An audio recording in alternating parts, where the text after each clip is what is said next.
passing and snide references to megastructures that got built, but most of the time in these, whatever they are, chats, we've really been talking about notional megastructure and notions about megastructures. But the whole problem would not be a problem in the historian sense. I want to try and unpick what happened. The whole thing would not be a problem had no megastructures actually got built. If it had remained simply a paper exercise, like, say, the futurist movement, then the time to worry about megastructure would have been about 50 years hence, when we would have discovered megastructure as a quaint aberration of the 1960s, early 1970s. But the facts are that they actually happened. Money was found, designs were detailed, working drawings were produced, contractors were commissioned, and the darn things got put up. Which puts it, I think, really on a totally different footing to all other allegedly visionary movements of the 20th century. Here's the one that really came true, and came true, difficult to express this, came true in its own lifetime, so to speak. That is to say, the idea of the unité d'habitation of Le Corbusier came true 30 years later. The idea dates from the early 20s. The facts of the built unité are of the early 1950s. Corbu said at a meeting in Paris, "I have been waiting 30 years to build this building," and André Lersat had said, "How dare you put up a building which is 30 years out of date?" Whereas megastructures, say, happened in the period when the idea was alive. It is, I think, a unique combination of circumstances in the 20th century, and it leads one, I think, inevitably to suspect that megastructure was a less revolutionary concept than we took it to be at the time, and a less inconceivable concept than many of us take it to be now. It's, you know, a very odd situation indeed. And it's in a sense the rather appalling title which this evening has, which sounds like a quotation from Charlie Jinks and not from myself, of megastructure as consensus styling, was an attempt to find a way of phrasing this very curious situation, to say that against the grain of the probabilities of the way architecture has been done, above all against the grain of probabilities of the way buildings have been put up and commissioned in this century, megastructure happened, and therefore it must in some way have rested on a consensus of opinion about what was possible. Let's say that megastructure was a conceivable concept after all. Or alternatively, that it was only a way of packaging things that might equally well have been built in some other format. And my own suspicion is that both propositions are somehow true, which means really that it is the format, the styling, which is the more important aspect of it. This may gravely offend a number of grave, serious megastructuralists, but I hope we can stick to the concept, at least for this evening and for the purpose of argument. That is to say that ultimately megastructure was a manner of packaging certain types of building programs that might conceivably have been packaged in some other way. If we can have the first slides and the lights off, we look at some fast running seems to be required, a building which I think is generally recognized to be in that category. That is to say, the Yamanishi Communication Center at Kofu by Tange.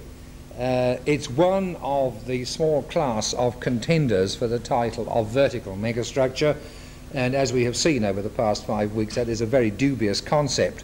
It may be real in the philosophical sense. It hardly ever convinces anybody when you come to look at the actual building.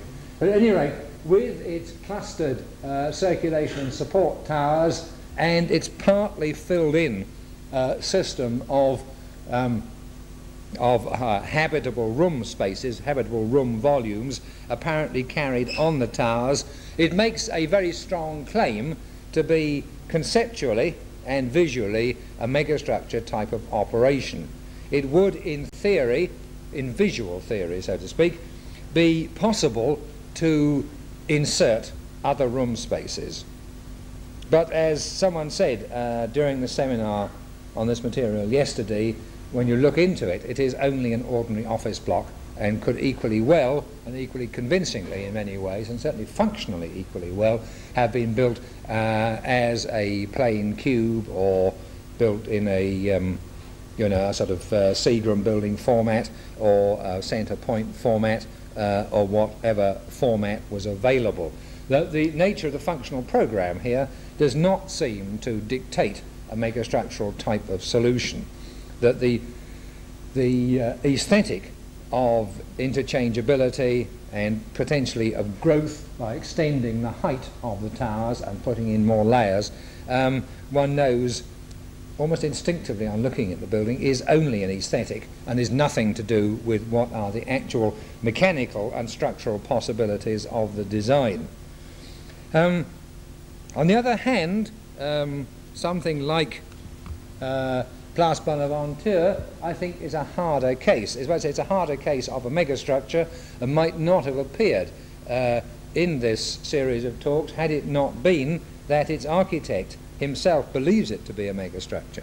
It may, in a sense, only be a megastructure because it exists in the context of megacity Montreal.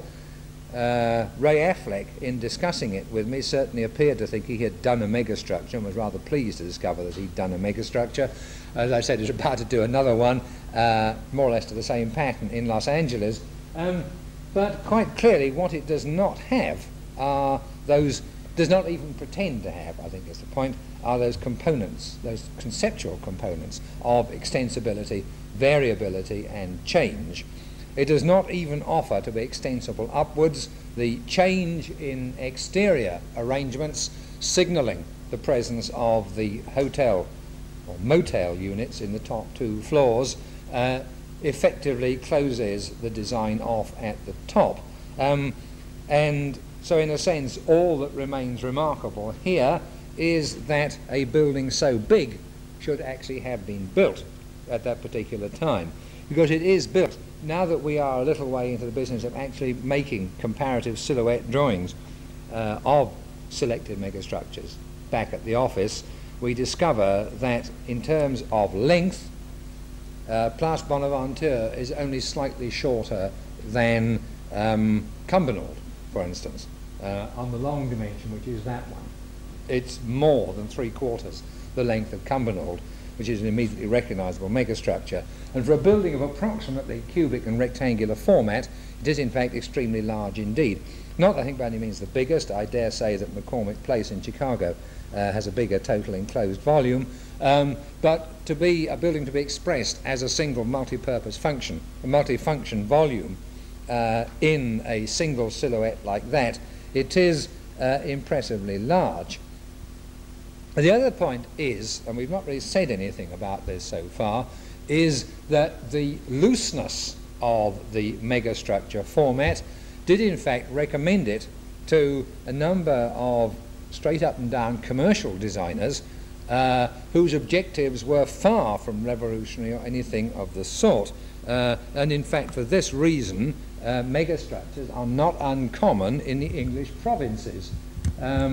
This is, though out of focus, this is the, whatever it's called, St Margaret's or something, shopping centre in Portsmouth, by that pillar of the RIBA's backwoods establishment, Owen Luder, who in fact has another one to his credit in the north of England, and that the type is not uncommon. If you start ticking off these shopping centre quasi-megastructures, then they were in fact almost a standard solution in provincial cities in England. They never really appeared in London at all, but in the English provinces, in places as diverse as High Wycombe and Leeds, Sunderland, Portsmouth, etc., this particular format, and I stick to the word format rather aggressively at the moment, this particular format was available, usable, and not felt to be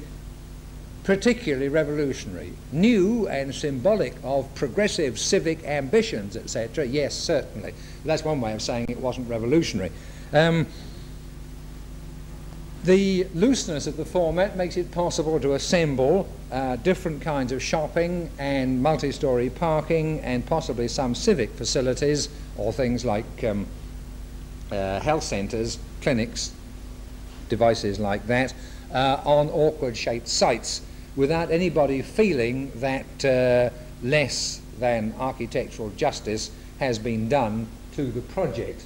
I mean, it's quite an interesting scheme, this one. I think probably the best to come out of the Owen Luder office. It is not in any sense a full megastructure because it has no residential component and its relationship to transportation, so to speak, is static rather than active. No traffic stream hurtles through it. Traffic streams come to rest in it. But nevertheless, the aesthetic, the package which it uses is quite clearly of megastructural derivation as early, of course, as 1966. These schemes are well up with the general progress of the game. They are not, so to speak, retardataire provincial imitations of something already established in major metropolitan centres. This was finished before the Expo in Montreal, finished really before, I mean, whatever the word finished may mean in the case of megastructure, effectively finished before Cumbernauld was finished too.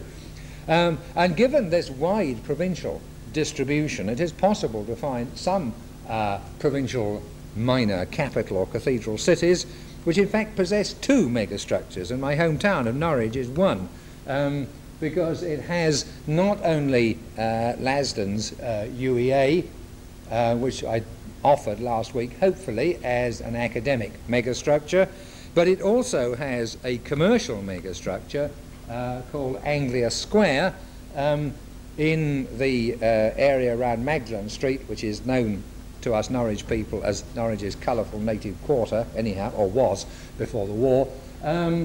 This actually is Magdalen Street here, where it does relatively bold and, you think, damaging things to the traditional scale and townscape of the city.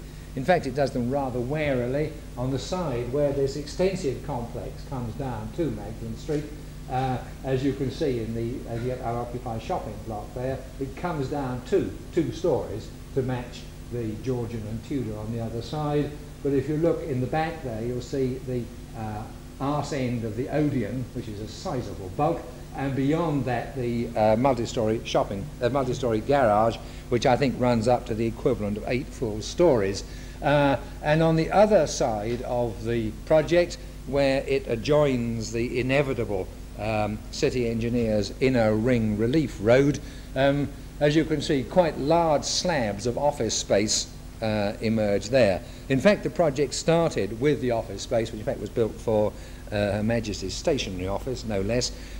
Project started with the office space and then the completion of the inner ring road link over the not necessarily dead but bruised bodies of local environmentalists and conservationists. It made it possible to, just off the picture to the right, in fact, to enter the megastructure, or whatever the complex is, at a higher level because the inner ring road rises to clear Magdalen Street. In fact, this shot is taken from the inner ring road bridge. Now, the other point to make about this is that the architectural office which designed it was a local one. It's not even a question of sort of London export design or whatever. The local office which designed it was of A.D. Cook and Partners, who not a particularly, in general terms, distinguished Norwich practice. The complex is barely finished even now. It's been going on spasmodically since before 1968 and is just beginning to come within sight of its finish now. Now, one of the reasons why I have emphasized this wide provincial distribution of the megastructure format in England is I think it goes some way towards explaining the phenomenon of Cumbernauld. As in the sort of the way in which things have normally been published, Cumbernauld really sticks out as the most extraordinary sore thumb or total anomaly or whatever. But if, as seems possible, you can now see a megastructure type shopping centre format as something which was acceptable and available in the provinces in Britain in the 1960s, then what is remarkable about Cumbernauld is less that it happened, although that of course was only possible within a very curious financial context, less that it happened than that it took such an extreme form. Cumbernauld is more clearly a megastructure than any of the other projects in this category, even if it is not the whole megastructure which Geoffrey Copcutt had intended when the project first gelled in about 1963. Model on your left and a set of drawings, mostly sections, on your right, of the project more or less as Hugh Wilson and Copcutt left it in 63 and Dudley Leaker and the new team took it over. Now there has been a good deal of sentimental architectural grizzling about Cumbernauld, that, you know, the full project was not realised, etc., etc., etc. You probably know that the full project which you see here, which so to speak is a twin cam with these two overhead elements running the full length of the scheme, was built with only one of them. They are, in fact, elements which can be omitted. The rest of the scheme passes through underneath, and effectively, where are we? Whoops, that one was not built, the other one was. The overall dimensions of the rest of the scheme are pretty well, nevertheless, as indicated there, and in many ways the vision which Copcutt had had and bequeathed to his successors on the Cumbernauld design team, that vision was effectively realised. I think this is an important thing to note. On the left, one of Copcutt's, what is the Architectural Journal call them? Fine perspectives, sniff, sniff. One of Copcutt's fine perspectives of the bus station, with buses going through under that extended structure with the pointy roofs on top. And on the right, rather dismal slide of the building as built, with buses actually going through that extended structure with pointy roofs on top. That a great deal of what Copcutt intended and hoped to happen, in fact, did happen. In a reduced scale, maybe, but what is extraordinary is that between the point where he came off the design and resigned in disgust, and his perspiring successors managed to detail the thing up to working drawing and buildable condition, the vision came through, which seemed to me to suggest a number of things. Firstly, the actual power of Copcutt's original vision, which I think everybody recognised at the time, that it was a very striking vision indeed. Secondly, the devotion of those who followed him, which was very, considering the political upsets inside the Cumbernauld Development Corporation, remarkable determination on the part of the architect members of the corporation staff to see the scheme through.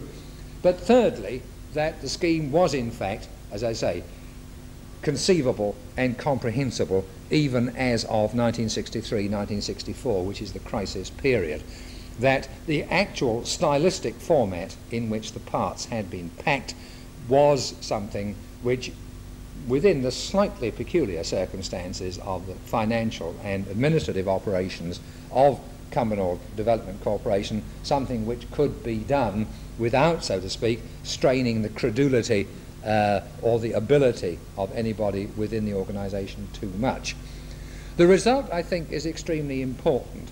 In any discussion like this is something, in fact, I learned long, long ago when I was a little lad, about as tall as I am now, when I won a prize for French at school.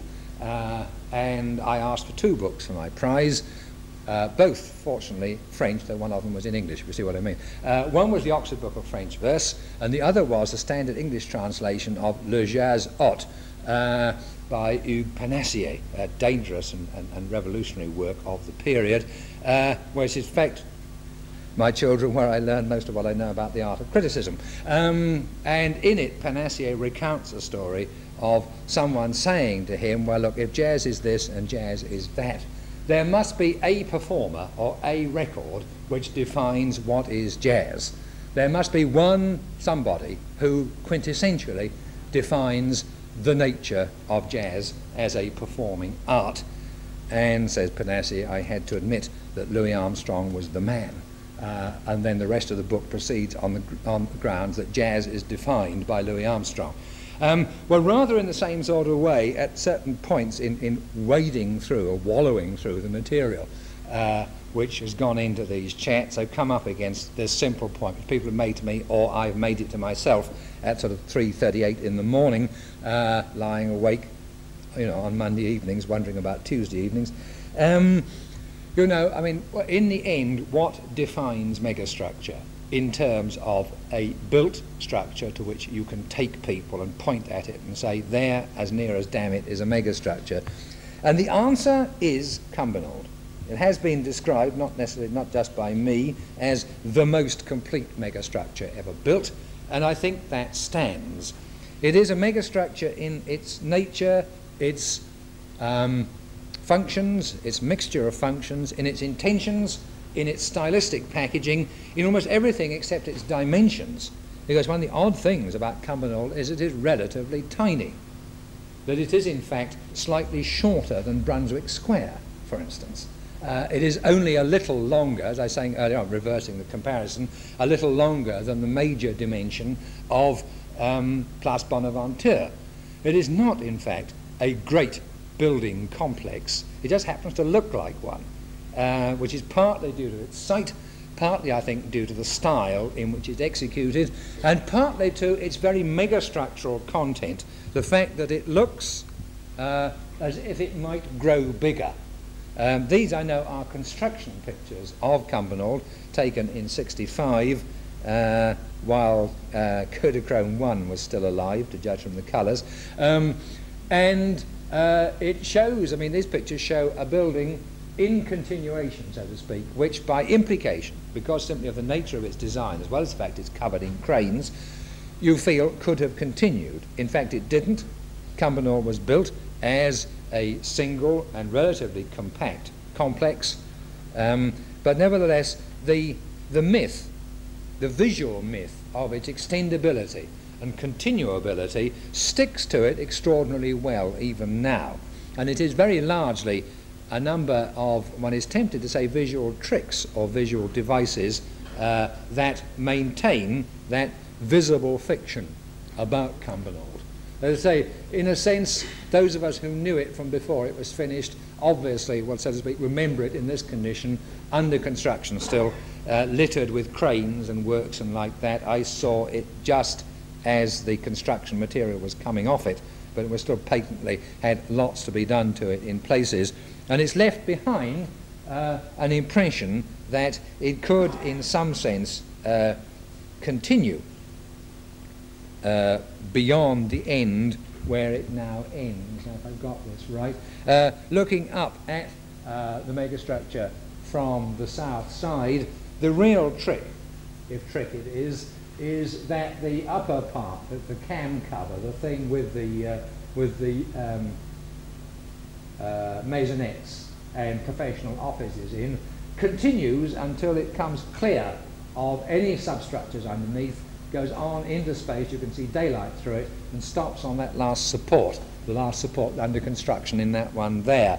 And it has an unfinished looking end, partly because the end is unfinished and odd pieces of pipe stick out and sort of come out through the end and then come down to ground level and so forth. And there's no actual bits of reinforcing rod left sticking out as far as I can remember. There are sorts of concrete brackets onto which the next part could be hooked, if there ever is a next part, which I gravely doubt.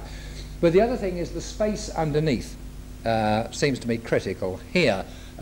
Looking at the matter from a totally different point of argument and with a different point, a different objective in view, Denise Scott Brown made a long time ago the point about megastructures inevitably containing a lot of unoccupied space.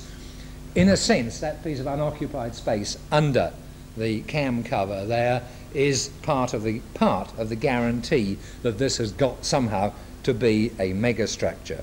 In fact, since that slide was taken, part of that empty volume has been occupied by, I think it's a hairdresser's and something else of rather shacky and temporary looking structure, which in a sense continues the mythology of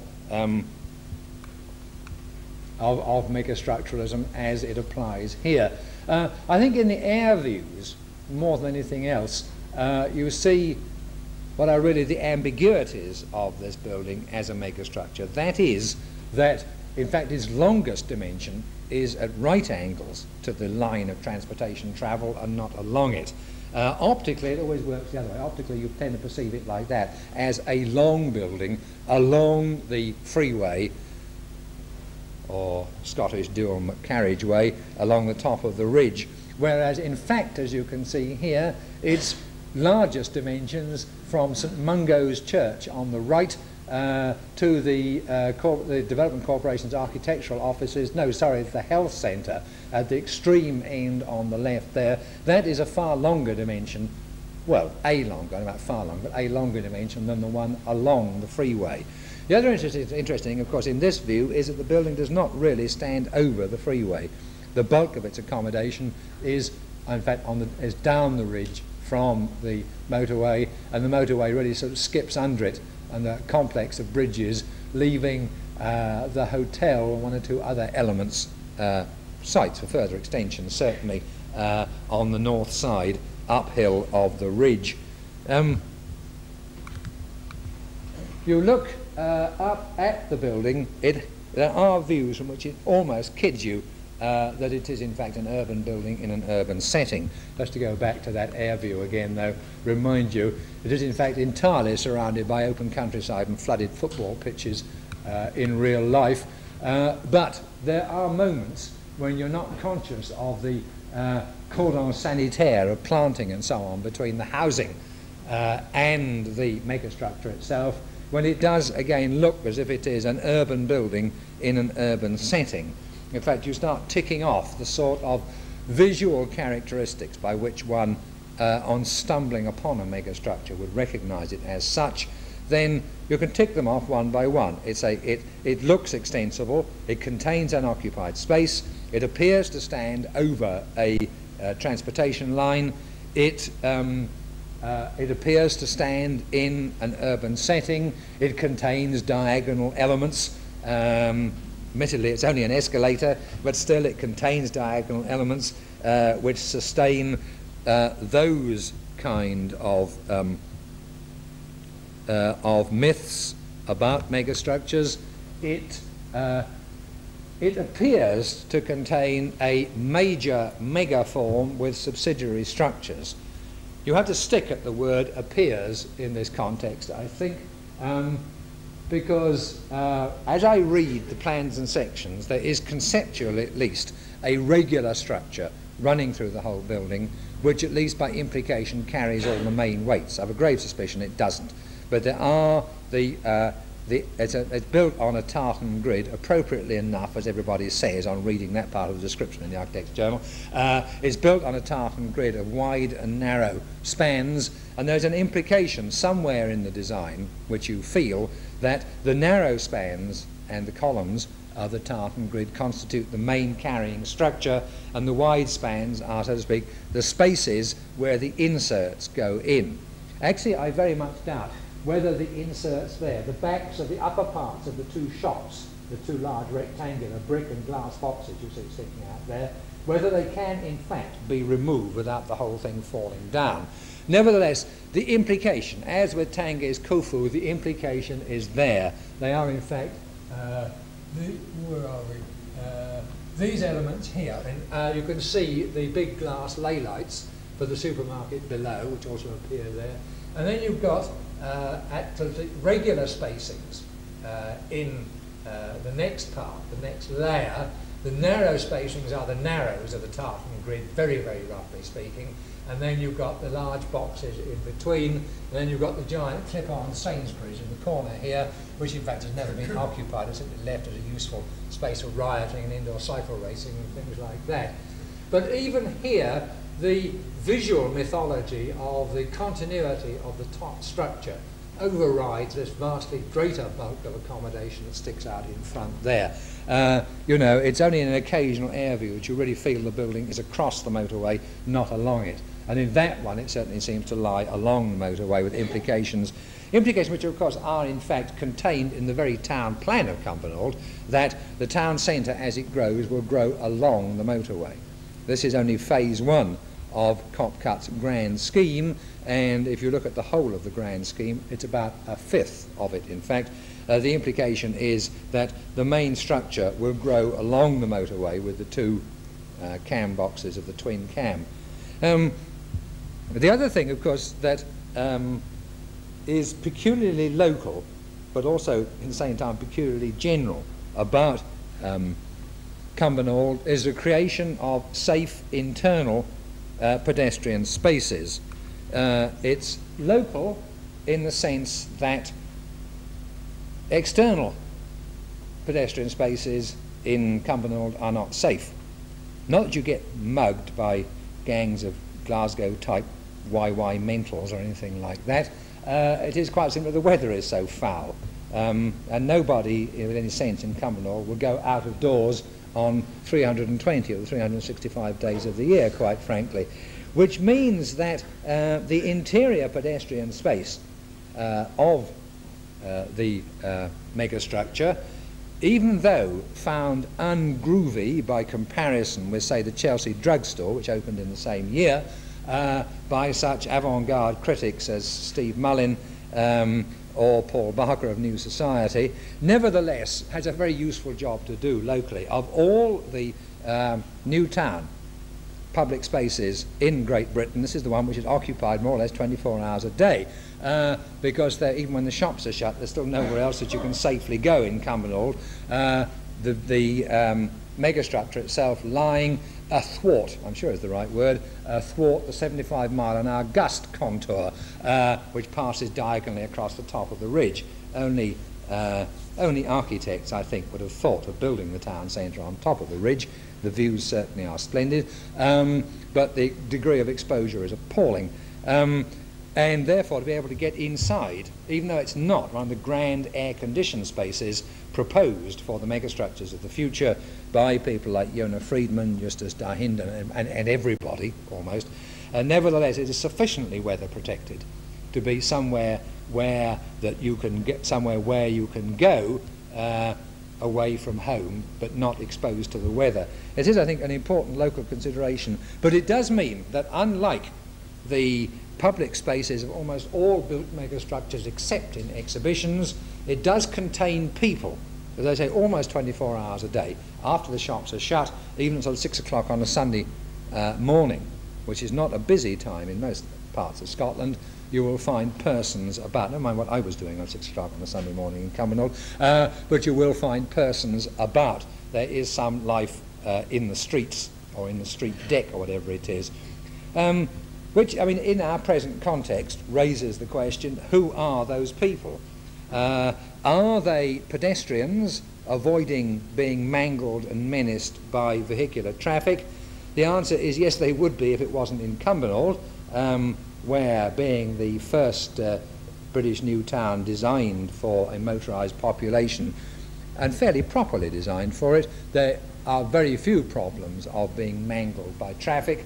In fact, you feel parts of the planning have deliberately encouraged pedestrians and wheeled vehicles to get together just in case they forget who one another are. You know, so the actual residential parts of Cumbernauld, the so-called Radburn planning parts, small children and motor vehicles are all operating at about 3¼ mph on the twisted little streets, get on together quite well. Had it not, if it had been in somewhere that was a really built-up urban centre, then one could have said, yes, they are, you know, pedestrians avoiding being mangled by traffic in the sort of proper Colin Buchanan replanning of Fitzrovia manner. But are they also Homo McLudens? And the answer, I think, is yes, they are, because quite a lot of the people who are in the centre are not there for shopping and not there for any kind of commercial diversion.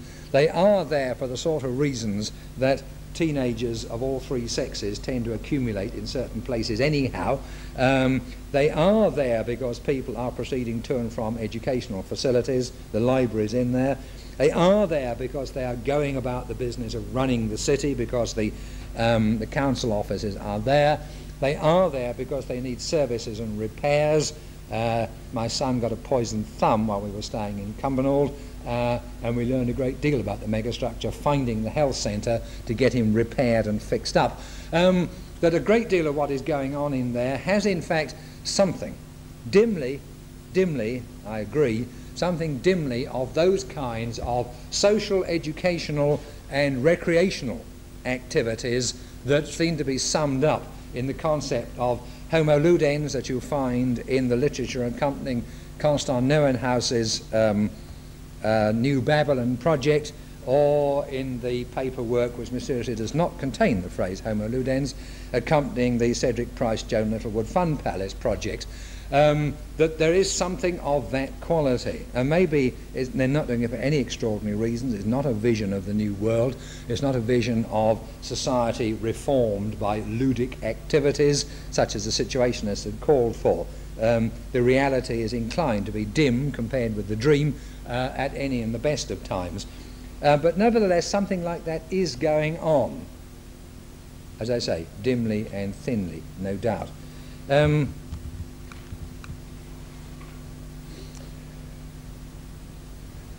The other sort of things that have to be said about Cumbernauld in connection with the total image quality are certain grand old standards like playing at ships, which I think is very clear up there. That is the access gallery below the maisonettes, right up in the top of the cam cover, and obviously the oval portholes with tubular guardrails across them and things like that inevitably evoke maritime imagery. Although the building as a whole does not. The building as a whole more has the quality of industrial plant, which is not surprising in that part of Scotland. You know, you're between Glasgow and Edinburgh, you're just north of Airdrie. You're in one of the old heavy extractive industry parts of Scotland. You come up through Airdrie, you come past coal tips, ruined quarries and things like that, and that's really the kind of imagery that most of it distills, is of old extractive industry rather than shipping and so forth. On the other hand, at pedestrian deck level in fair weather, it is not proper to say that that's the imagery of it at all. Seeing the thing across the valley, up in the top there like that, in the parking bowels underneath on a wet day or whatever, yes, certainly the imagery is industrial, which again is part of the megastructure myth. But I think there are occasions like these ramps leading across from St Mungo's Church, past the hotel and finally up into the megastructure. You can just in fact see in the distance there to the left of the lower part of the hotel one of the oval portholes which appears in this shot on the other side. That really is something else. That I think is something like the condition of civic design as of about 1963. Pedestrian spaces, pedestrian spaces as a hard-surfaced, reinforced concrete environment. And some of those present in this room will know exactly what I'm talking about, because for some reason which I can't now reconstruct, the Queen Elizabeth Hall complex has got left out of these 6 chats. It probably does have a small honourable footnote place in the history of megastructure in Great Britain, but somehow or other it didn't get in. Probably because in my mental filing system it belongs under air conditioning bracket extreme cases of close bracket rather than megastructure bracket first dim visions of close bracket. But as I say, there is that vision of civic design of well detailed, whatever that may mean, concrete, entirely concrete environments, which it seems to me Cumbernauld and the South Bank Art Centre complex do epitomise. They are almost exactly contemporary designs. In a sense, that was much more of a passing moment than was megastructure itself. in detail, I greatly prefer the South Bank complex, and I'm not saying that simply because I know I shall be lynched if I say I don't. But this does command some respect. But what it misses badly in this shot is mad infant cyclists, because one of the things that Cumbernauld certainly is a chopper rider's paradise. I mean, all the systems of ramps and everything, and with guts and self-control you can manage the steps, but there's always a parallel thing for prams anyhow. You can even manage the escalators. It certainly calls for skill and daring, but I've seen it being done and it's quite impressive. And those, I think, mini homo Ludens may be one of the people for whom, in Britain at least, megastructure was created for. The biggest play sculpture there will ever be. And I say, for those kind of people, those kind of small persons, it seems to me a totally admirable scheme. But for the purposes of our argument, here's an even grottier version of that same slide again.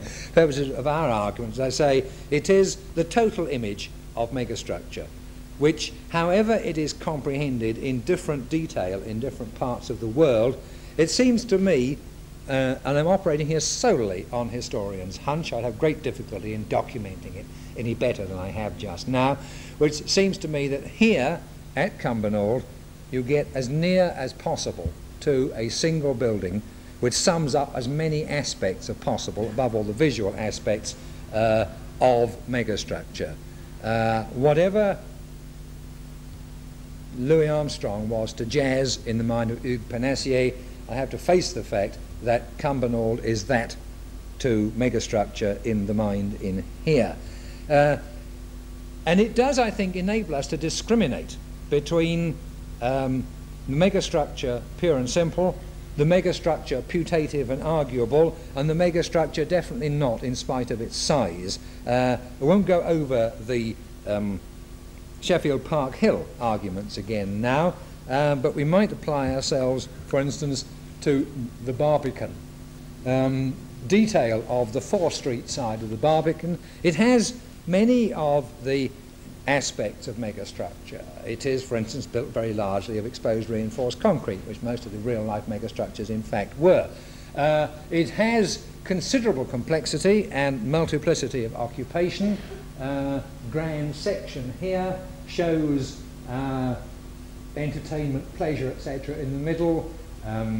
Habitation in those, well, I don't know whether they're technically scissor plan or skip level or whatever they are, duplexes in the block up there. Car parking and service areas underneath, somewhere about under here, the underground railway. So you've got a large multifunction complex building standing on top of transportation. It will ultimately, it does already contain education in the form of a girls' school. It will contain an arts centre with theatres, and will contain a gallery if they can find anybody to run the gallery. In other words, most of the people in the trade find the gallery, proposed gallery at the Barbican unworkable, but that's another problem. But it has all those. It will contain a little shopping. It does contain a pub or two if you know where to look. Mr. Price can tell us hair-raising stories about that sometime. But nevertheless, it ain't a megastructure, and one of the reasons why it ain't a megastructure, I think, is shown by the plan, where, as you can see, in spite of the mass of habitable space, and this is the biggest single complex we shall talk about, shall have talked about in these chats. Just over, or just under, whichever it is, 2,000 apartments. This is the biggest single design, one-shot lump of architecture we shall have talked about in this.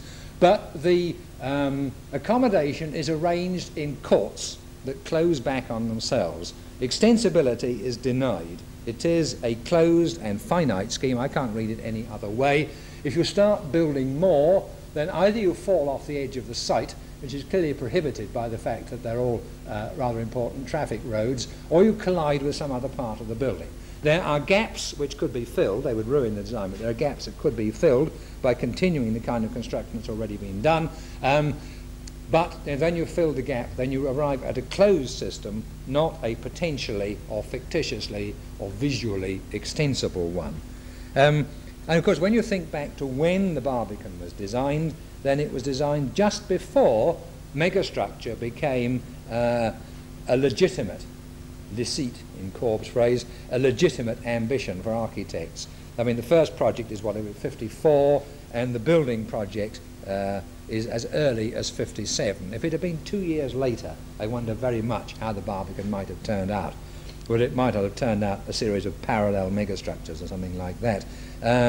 But designed when it was designed just before as it were, a conventionally progressive architectural mind could conceive of a megastructure. Whereas something like Sir Leslie Martin and Patrick Hodgkinson's Brunswick Square conceived, as far as one can make out, around 1960, gone to planning permission with the first version of the scheme in 63, always was, in some sense, a megastructure or a kind of conception comparable to a megastructure.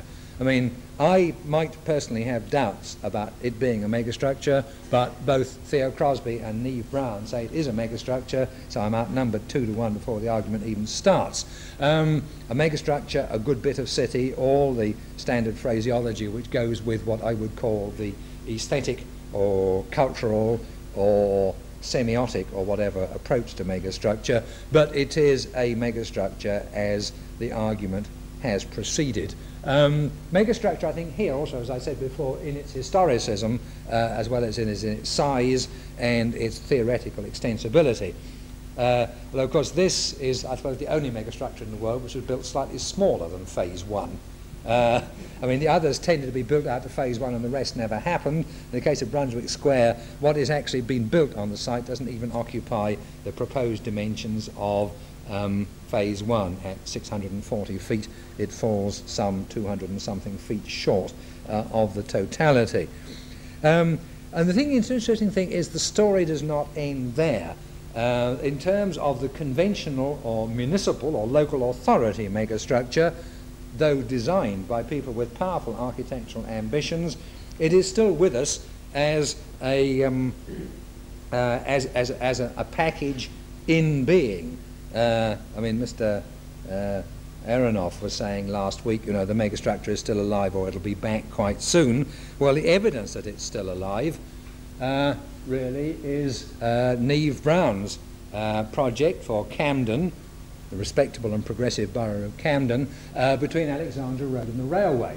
Maybe it's only half a megastructure because it only exists on that side of the railway, but it does crag back over the railway in a manner which suggests some sort of at least psychological territorial claims on the railway line, though I'm sure Neve and all those connected with the design would say exactly the opposite, that pressure on the site in order to get the British standard Thamesmead terracing on it forced them to hang back over the railway or go right back up to the limits of the site on that side. It is I find it extremely strange design. It's completely altered the acoustics of the part of London where I live. We now hear the trains twice as loud as we did before because we're on the reflected sound side of it, not the intercepted sound side. Nevertheless, it's no building for railway freaks to live in, but you can probably just about see that all the spaces in the frame on this side have already got solid breeze block walls without usable windows in them, at least on the parts close enough to the trains to be of any interest to the average train spotter. So it's going to be a lot of, you know, when Camden families move in, there's going to be a lot of frustrated infant train spotters living there. And then on the side away from the railway, you get this. We've seen it so often, you know. I mean, this is every other megastructure you see, whether built or unbuilt, has this kind of terraced elevation on, so to speak, its good side. And there it is, running for, I suppose, nearly a quarter of a mile, perhaps slightly over a quarter of a mile, even parallel with the railway line, from South Hampstead to Kilburn Bridge, or very nearly. And it's not finished yet. These slides, these photographs were taken 10 days ago, maximum. It's not finished yet, and I don't doubt there will be others.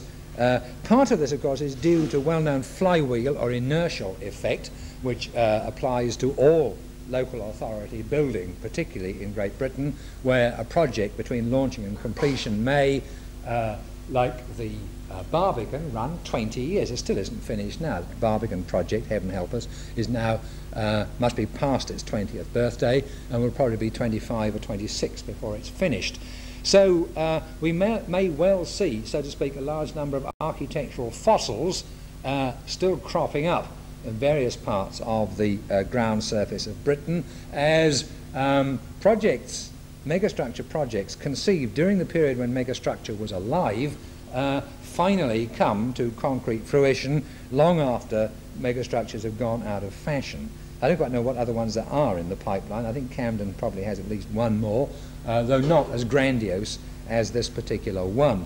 But quite clearly this is going to happen, and because it has been the great misfortune of megastructure.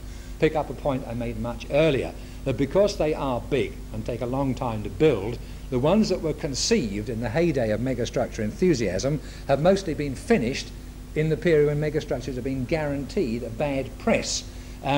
And the tergiversations, I'm sure that's the right word, of the Architectural Review, I think will make very interesting reading if anyone was mean-minded enough to sit down and look and see what the review said about various London megastructures when they first appeared in preview in those grand old January issues, and then what Lance Wright said in the front-end editorials, or Sherburn Cantor-Cusinas in the front-end editorials, when 10 years or more later they were finally completed.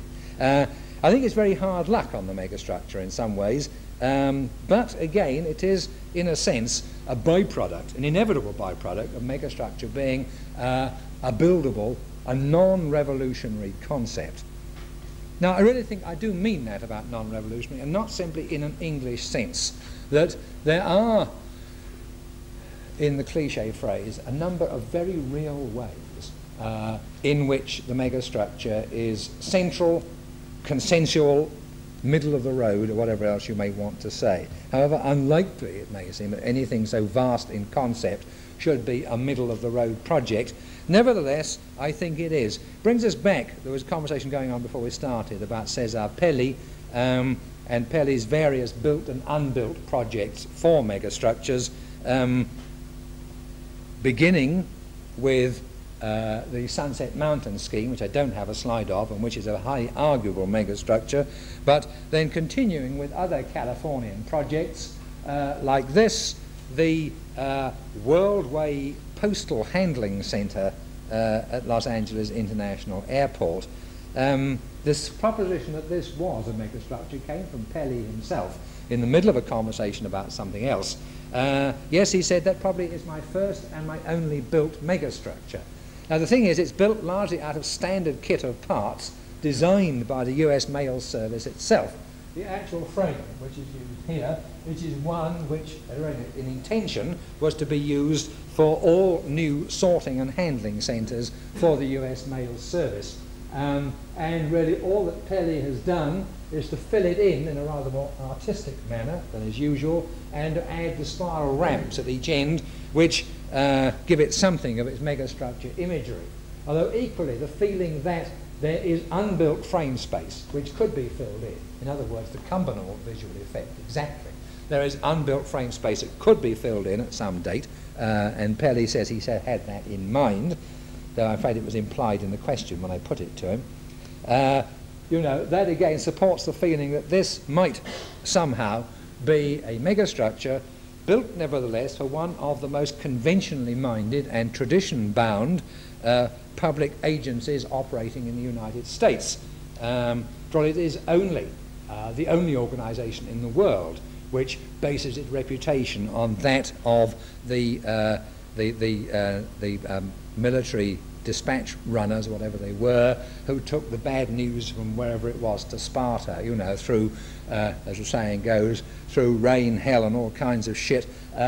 These messengers went about their appointed ways, etc., which is the motto of the US Post Office. I mean, someone can probably quote it about me accurately. I can never remember it straight, largely because I can't believe it.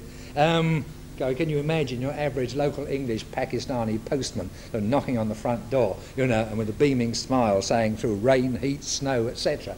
Well, I have actually heard an American postman say it once. He was being satirical, admittedly. Never, you know, I say it is a tradition-bound, totally unexceptional, non-revolutionary authority which enabled Pelly to build his first and only built megastructure. And so maybe it's something about Pelly that recommends him to constituted authority. He is, I think, in many ways a more powerful designer and a more powerful intellect than is often credited with being. You don't really expect to find powerful designers and powerful intellects lurking in the Victor Gruen organisation, after all. I dare say one or two people here will beat me up about that afterwards as well. Nevertheless, it is, I think, very striking that that project on the right, which some of you will recognise as the Victor Gruen organisations, designed by César Pelly himself, Victor Gruen organisations, co-winner of the United Nations Vienna headquarters competition in 69 or 70, whenever it was. Co-winner, who was the other co-winner? That enormously groovy and revolutionary office, Grenfell, Baines and Partners. Also with a much more conventionalised megastructure. But these two who split the prize, I mean, and then if that's the split of the prize, again, you're not dealing with a radical or revolutionary concept. You're dealing something which is pretty central to the way architecture is normally done in at least progressive establishment circles, which would hardly be surprising. What could be more progressively establishment or establishedly progressive than the United Nations, and above all its specialised agencies, the men who have to make, you know, progressive things actually happen on the Earth's surface through the mechanism of the local establishments. What I think is remarkable is that out of this should have come, in the Pelly project at least, one of the few megastructure projects, one of the few buildable megastructure projects which rivals Cumbernauld in its completeness in, so to speak, rehearsing the whole range of possibilities of what a megastructure might be. It doesn't quite stand on its transportation link.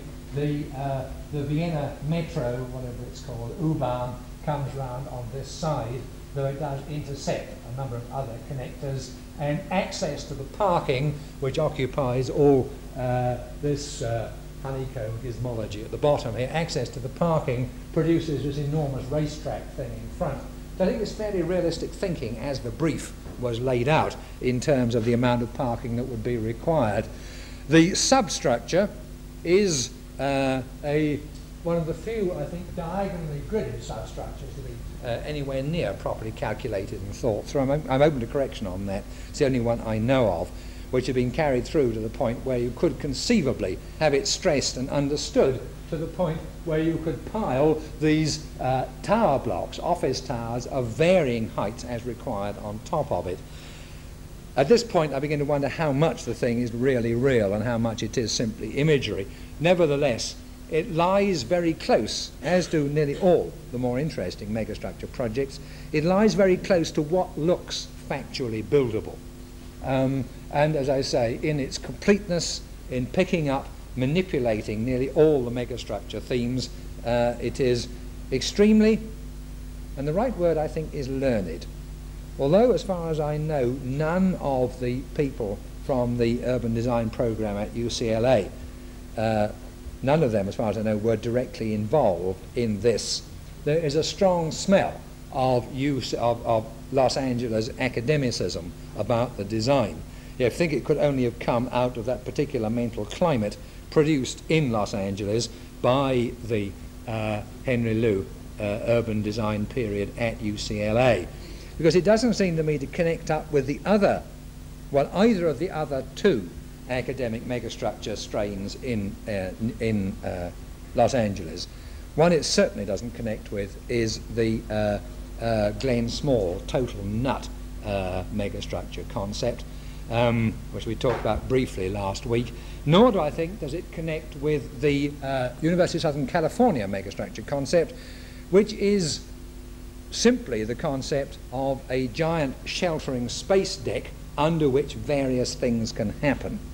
In other words, where the great frame, the great structure, is not the substrate on which the rest of the scheme rests, but simply a general purpose overhanging shelter onto which things can be clipped, hung, under which things can move about. The grandest realization of that is in fact not anywhere in North America at all, but was the Festival Plaza for the Osaka Expo of 1970, main frame by Kenzo Tange. Everything is coming round full circle again, and the robots underneath by Arato Isozaki. As I say, it is really things coming full circle, but I think coming full circle with a very great vengeance. Quite clearly, although this is the other way up kind of megastructure concept, what happens within it has many of the elements of megastructure, particularly the elements of megastructure as we in England have come to understand them under the tutelage of archigram, but also on that one with the diagrid structure and so on, elements of megastructures. We've seen them in a number of other places. Now, what in a sense worries me about that particular imagery is that it has for me the feeling of great antiquity about it in this particular argument. All right, it took a long time for anybody to actually build a megastructure like that, and yet it seems to me that the potential of that kind of megastructure happening had been lurking since long before megastructure was ever conceived.